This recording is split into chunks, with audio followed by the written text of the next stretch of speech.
y bienvenidos un día más a la consulta del Dr. Méndez. Yo soy Roberto Méndez, médico de familia y especialista en nutrición clínica y deportiva y en ciencias del deporte. Como ya sabéis, aquí hablamos de nutrición, de medicina, de deporte o de una mezcla de las tres. Hoy será ese caso y hablaremos de una mezcla de las tres. Como siempre, antes de empezar, os recomiendo echarle un ojo a la academia Nutricado, edu.nutricado.es, donde, por una parte, la nutricionista Raquel Casares elabora la parte práctica de los cursos y por otra parte yo elaboro la parte teórica científica. Ya tenemos algunos cursos en la academia, tenemos pensado ir subiendo muchos más, poco a poco, pero os invito a echarle un ojo a la página web edu.nutricado.es. Y sin más dilación, hoy hablaremos sobre el colágeno y el magnesio, tanto a nivel dietético como a nivel de suplementación. Recordemos que el colágeno es un tipo de proteína, es decir, tiene varios aminoácidos que llegan a producir colágeno, y el magnesio es un micronutriente esencial para la vida. Hemos hablado en alguna ocasión sobre ambos en diferentes capítulos de este podcast, pero no hemos dedicado un capítulo completo al mismo. La suplementación de colágeno y magnesio es muy popular y creo que había que dedicarle un espacio. Recordemos, eso sí que hemos hablado sobre el colágeno y el magnesio en otros podcasts, no en este. En este caso, en Palabra de Runner, con Pedro Moya, hicimos un capítulo especial sobre el tema y de hecho hoy volveremos a hablar sobre suplementación en caso deportivo, pero también quiero centrarme un poquito en el tema del consumo del colágeno y el magnesio en la población general, que es el objetivo de este podcast. Por un lado, quería recordaros un artículo que escribí sobre el tema, basándome sobre todo en el gran artículo que ya hice en Palabra de Runner, que también os enlazaré en las notas del programa, pero es que resultó que en este caso una persona famosa, Cristina Pedroche, empezó a anunciar suplementos de colágeno. Me da igual que sea Cristina que sea otra persona, lo que me importa es que se basen en evidencia científica y por desgracia muchos suplementos que consumimos y usamos hoy en día no se basan en evidencia como tal y el precio a pagar es muy elevado. Los suplementos que sí que tienen evidencia hoy en día son creatina, que ya hemos hablado, si no hemos hablado alguna vez de ella aquí en Palabra de Runner, sí que lo hemos hecho, la cafeína, que aquí hemos hablado muchas veces del café, la beta-alanina y los suplementos de proteínas. De la beta-alanina, en principio haremos algún podcast, no sé si será aquí o en Palabra de Runner, pero os aseguro que hablaremos de ello porque es un suplemento muy interesante y que sí que tiene evidencia tras de sí. Y la proteína de suero, ya sabéis que hemos hablado en alguna que otra ocasión. En Palabra de Runner también hemos sacado algún artículo o algún podcast sobre el tema, o al menos la hemos nombrado y tiene grandísima evidencia tras de sí. Sin embargo, el colágeno, el magnesio y los suplementos basados en uno u otro, de momento solo se basan en mitos y falacias. Y no hay suficiente evidencia para demostrar que el consumo de colágeno dé lugar a más colágeno en el organismo. Como ya comentamos en algunos capítulos previos, uno muy reciente, el caldo de huesos, cuando consumimos colágeno lo que pasa es que el cuerpo lo metaboliza y lo desmenuzan sus diferentes aminoácidos. Y después, si estos aminoácidos hacen falta en otro sitio, pues los usará para otro sitio. Pero no por consumir colágeno tendremos más colágeno. No funciona de forma tan fácil. De hecho, en 2015 y 2018, como comento en el artículo que os enlazaré en las notas del programa, ya hubo caras conocidas de la divulgación sobre salud en España que comentaron el exceso de consumo de suplementos del colágeno que no tenían ninguna evidencia atrás de sí. Por ejemplo, el nutricionista Juan Revenga, por un lado, y la farmacéutica Marian García, Boticaria García, por otro lado. Después de repasar la evidencia disponible, llegaron a la misma conclusión. No hay evidencia de que consumir colágeno, ya sea hidrolizado o no hidrolizado y en combinación o no con magnesio, sirva para algo a nivel de salud general. Esencialmente, el colágeno, como también comenté en el artículo tanto en español como en Palabra de Runner, es un grupo de proteínas realmente fibrosas e insolubles y es esencial en el tejido conectivo, motivo por el cual el caldo de huesos es muy rico en este componente, dado que los huesos se componen también de mucho tejido conectivo añadido. El colágeno representa hasta un tercio de la proteína total de todo el organismo. Hay hasta 20 tipos de colágeno, pero destacan 3. El tipo 1, presente en piel, tendones, dientes y órganos internos. El tipo 2, presente en ojos y cartílagos, perdón, y el colágeno tipo 3, presente en piel, músculos, médula ósea, tejido linfático y vasos sanguíneos. Para formar o crear colágeno, el organismo necesita aminoácidos, los bloques esenciales de las proteínas. En este caso, los aminoácidos que componen el colágeno son la prolina, la glicina, la lisina y la hidroxiprolina. Además, también se necesitan vitamina C, zinc, cobre y manganeso para formar la matriz del colágeno, ¿vale? Eso por un lado.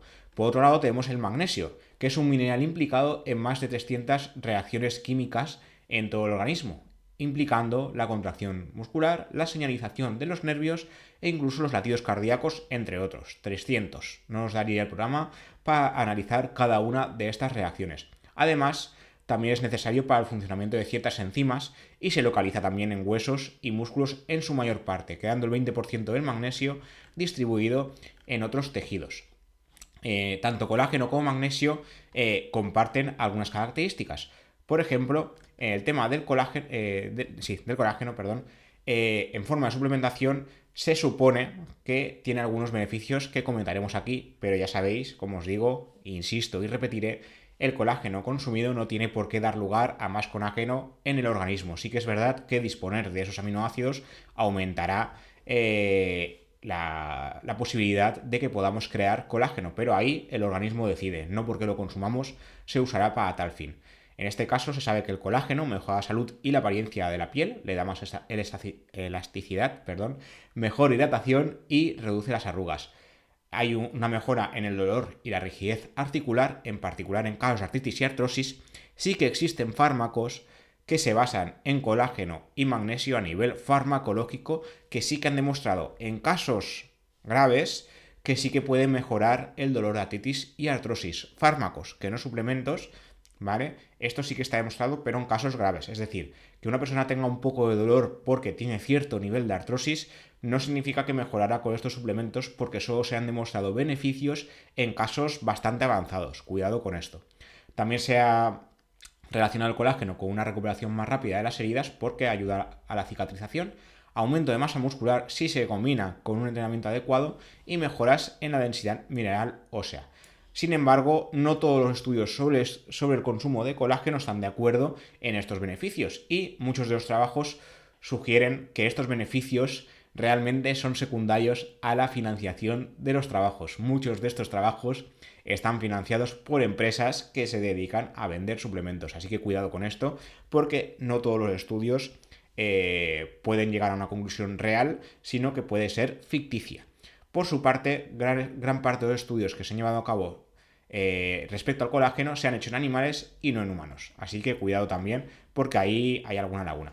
Respecto al magnesio, no se recomienda su consumo si no es bajo prescripción médica. Yo os puedo hablar de un par de casos. Recuerdo un caso en especial de un paciente que sí que tuvo déficit de magnesio y acabó ingresado y muy grave. Pero es que el exceso de magnesio también puede ser perjudicial. No se recomienda su consumo, insisto, sin prescripción. El consumo de magnesio se ha relacionado con una mejora del rendimiento deportivo, mejora de los síntomas depresivos, se ha relacionado con un mejor tratamiento y evolución de la diabetes, de la tensión arterial, también con efectos antiinflamatorios, prevención de migrañas, mejoras del síndrome premenstrual y mejoras del sueño. Sin embargo, como digo, el exceso o el defecto de magnesio pueden ser perjudiciales. Sí que es verdad que existe más déficit de magnesio del que solemos creer, suelen ser déficits leves y muchas veces no dan muchos síntomas. El síntoma más conocido y característico son los hormigueos de miembros superiores, brazos, y de piernas, sobre todo de piernas y sobre todo en deportistas, pero sí que hay estudios a nivel de España que dicen que hasta un 80% de población podría tener cierto nivel de déficit de magnesio porque no consumimos el suficiente a nivel dietético. No todos los estudios respaldan los beneficios ni del colágeno ni del magnesio, pero en algunos casos, como digo, en casos de déficit sí que parecen haber beneficios. Los defensores del consumo del colágeno lo que argumentan es que a pesar de que la proteína del colágeno se divida en sus aminoácidos, posteriormente estos volverán a formar el bloque del colágeno. A nivel científico esto no tiene sentido como tal, como os he repetido ya 2 o 3 veces antes de llegar a este punto. Muchos otros alimentos contienen los mismos aminoácidos que el colágeno, formando otro tipo de proteínas y simplemente se disgregan y se metabolizan según lo que requiera el organismo en ese momento. La EFSA, la Autoridad Europea de Seguridad Alimentaria, también ha querido comprobar si realmente los suplementos sirven para algo. Concretamente se fijaron en los posibles efectos del colágeno a nivel articular y a nivel de salud de la piel. En ambos casos no existe evidencia de que la suplementación de colágeno en especial sea útil. Tanto nutricionistas como farmacéuticos y médicos recomiendan que el colágeno no se consuma en forma de suplemento, dado que no es un medicamento y no tiene un mecanismo de acción conocido como tal. Entonces, esperar que el consumo de colágeno dé lugar a colágeno no tiene mucho sentido, al menos según la evidencia actual. Respecto al magnesio, un micronutriente esencial, se ha relacionado su consumo con perjuicios a nivel de salud. Su consumo en forma de suplementación sin prescripción se ha desaconsejado. Se sabe que el magnesio en forma de suplemento puede interaccionar con muchos medicamentos, antibióticos, diuréticos, antiácidos y bifosfonatos. A corto plazo, una falta de magnesio leve no produce síntomas. Sin embargo, a largo plazo o en insuficiencias moderadas o graves, algunos de los síntomas más comunes son falta de apetito, náuseas, vómitos, fatiga o debilidad. Son síntomas muy inespecíficos y difíciles de diagnosticar. En casos extremos, produce hormigueo, calambres, como os he comentado, e incluso convulsiones y arritmias. Ahí habría más síntomas antes de llegar a este nivel. El magnesio a nivel dietético es inocuo y no sería necesario limitar su consumo a través de los alimentos, dado que su exceso se eliminará a nivel renal y ya está. Sin embargo, en forma de suplementos sin control, sí que se han visto perjuicios. Si se excede el consumo de magnesio a través de suplementos, que como os digo, sí que existen en forma de medicamento, son suplementos prescritos, es decir, bajo receta médica, los síntomas más comunes son diarrea, náuseas y dolor estomacal. También he tenido algún paciente que se ha dedicado a tomar suplementos por su cuenta sin avisar y cuando nos hemos dado cuenta resulta que todos sus síntomas eran por culpa de este suplemento en especial, suplementos de magnesio o otros casos que también he tenido. En casos extremos, una hipermagnesemia secundaria a una sobredosis de suplementos puede dar lugar a arritmias cardíacas e incluso a paradas. Entonces, cuidado con el tema de suplementarnos porque los suplementos no son caramelos, ¿vale? Alimentos ricos en colágeno y magnesio. El colágeno es una proteína y, como no, vendrá de alimentos ricos en proteína. Huevo, carne, pescado y legumbres. Dependiendo del peso corporal y la actividad diaria, requeriremos un nivel proteico u otro. Por otro lado, recordemos que para que se forme colágeno hacen falta otros micronutrientes. Para obtener cobre, verduras de hoja verde. Para obtener vitamina C y antioxidantes, frutas y verduras, sobre todo aquellas que son de colores. Para obtener zinc, semillas de calabaza, anacardos y otros frutos secos ricos en zinc. El tema de semillas y frutos secos, esencial. Y para obtener suficiente ácido hialurónico, que es un componente del colágeno de la piel, legumbres, tubérculos y soja. Respecto al magnesio, puede encontrarse tanto de forma natural en algunos alimentos como en formato fortificado en otros. En este caso, los alimentos ricos en magnesio serían las legumbres, frutos secos y semillas, que como veis se comparten con el colágeno, cereales integrales, verduras de hoja verde, leche y sus derivados. Algunos cereales también están fortificados con magnesio, pero lo ideal sería consumir alimentos ricos en magnesio de forma natural. Las recomendaciones nutricionales actuales respecto al magnesio recomiendan en hombres 400 miligramos al día y en mujeres 300 miligramos. Y como decía, se calcula que entre un 76 y un 79% de la población reporta ingestas de calcio y magnesio inferiores al 80% de las recomendaciones actuales. En este caso, recordemos, frutos secos y semillas y verduras de hoja verde serían los alimentos que compartirían tanto colágeno como magnesio, sobre todo frutos secos y semillas. Pero en forma de suplemento, yo, primero, que no me gastaría ese dinero en los suplementos, no tiene ningún sentido. Y en el tema del magnesio, yo no me la jugaría porque el magnesio puede ser muy peligroso cuando se llega a la hipermagnesemia.